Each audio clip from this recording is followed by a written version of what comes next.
ನಾವು ಗಣೇಶನನ್ನು ಹಲವಾರು ವಿಶೇಷತೆಗಳಿಗೆ ಪೂಜಿಸ್ತೀವಿ ಮತ್ತು ಹಲವಾರು ವಿಶೇಷ ವರಗಳನ್ನು ಬೇಡ್ತೀವಿ. ಆದರೆ ಈ ವಿಶೇಷತೆಗಳಿಗೆಲ್ಲ ಗಣೇಶ ಅಧಿಪತಿಯಾಗಿದ್ದು ಹೇಗೆ ಅನ್ನೋ ಕಥೆಯನ್ನು ಇವತ್ತು ನಾವು ತಿಳ್ಕೊಳ್ಳೋಣ ಬನ್ನಿ. ಇನ್ನು ಹೆಚ್ಚಿನ ಗಣೇಶನ ಕಥೆಗಳನ್ನ ತಿಳ್ಕೊಳ್ಳೋದಕ್ಕೆ ನಮ್ಮ ಪೇಜ್ನ ಫಾಲೋ ಮಾಡಿ. ಶಿವ ವಿನಾಯಕನಿಗೆ ಆನೆಯ ತಲೆಯನ್ನಿಟ್ಟು ಮರುಜೀವವನ್ನು ಕೊಡ್ತಾರೆ. ಪಾರ್ವತಿ ದೇವಿಗೆ ತಮ್ಮ ಕಂದನನ್ನು ಕಂಡು ಬಹಳ ಸಂತೋಷವಾಗುತ್ತೆ. ಅಲ್ಲಿ ಸೇರಿದ ತ್ರಿಮೂರ್ತಿಗಳು ಮತ್ತು ಬೇರೆಲ್ಲ ದೇವತೆಗಳು ಸಹ ಬಹಳ ಸಂತೋಷ ಪಡ್ತಾರೆ. ಆದರೆ ತನ್ನ ಆದೇಶವನ್ನು ಪಾಲಿಸಿದ್ದಕ್ಕಾಗಿ ತಮ್ಮ ಕಂದನಿಗೆ ಆನೆಯ ತಲೆಯನ್ನು ಪಡೆಯುವಂಥ ಸ್ಥಿತಿ ಬಂತು. ಇದರಿಂದ ಅವನಿಗೆ ಬೇಸರವಾಗಬಹುದು ಮತ್ತು ಮುಂದೆ ಅವನನ್ನು ಎಲ್ಲರೂ ಛೇಡಿಸಬಹುದು ಅಂತ ಶಿವನ ಬಳಿ ಪಾರ್ವತಿ ದೇವಿ ಬೇಸರವನ್ನು ವ್ಯಕ್ತಪಡಿಸ್ತಾರೆ.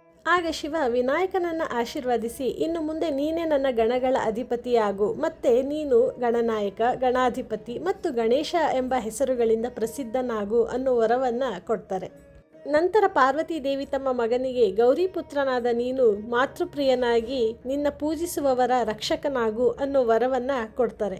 ಮಹಾವಿಷ್ಣು ಗಣೇಶನನ್ನು ಆಶೀರ್ವದಿಸುತ್ತಾ ಎಲ್ಲ ಕಾರ್ಯಗಳಲ್ಲೂ ನಿನಗೆ ಪ್ರಥಮ ಆದ್ಯತೆ ಸಿಗಲಿ, ಮತ್ತು ಯಾವುದೇ ಶುಭ ಕಾರ್ಯ, ಪೂಜೆ, ಹೋಮ, ಯಜ್ಞಗಳು ನಿನ್ನ ಪೂಜೆ ಇಲ್ಲದೆ ಪೂರ್ಣವಾಗದು, ಮತ್ತು ನೀನು ವಿಘ್ನ ವಿನಾಶಕನಾಗು ಅನ್ನೋ ವರವನ್ನು ಕೊಡ್ತಾರೆ.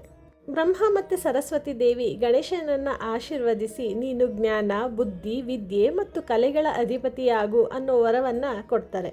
ಹೀಗೆ ಎಲ್ಲರಿಂದ ವರಗಳನ್ನು ಪಡೆದ ವಿನಾಯಕ ಪ್ರಥಮ ಪೂಜಿಪನಾಗಿ, ವಿಘ್ನ ವಿನಾಶಕನಾಗಿ, ಗಣಾಧಿಪತಿಯಾಗಿ ತನ್ನ ಭಕ್ತರಿಗೆ ವಿದ್ಯೆ, ಬುದ್ಧಿ, ಜ್ಞಾನ ಮತ್ತು ಶಕ್ತಿಗಳನ್ನು ವರವಾಗಿ ಕೊಡ್ತಾನೆ. ಈ ಕತೆ ನಿಮಗೆ ಇಷ್ಟ ಆಗಿದ್ರೆ ಲೈಕ್ ಮಾಡಿ, ಮತ್ತು ಇನ್ನು ಹೆಚ್ಚಿನ ಗಣೇಶನ ಕಥೆಗಳಿಗಾಗಿ ನಮ್ಮ ಪೇಜ್ನ ಫಾಲೋ ಮಾಡಿ. ಧನ್ಯವಾದ.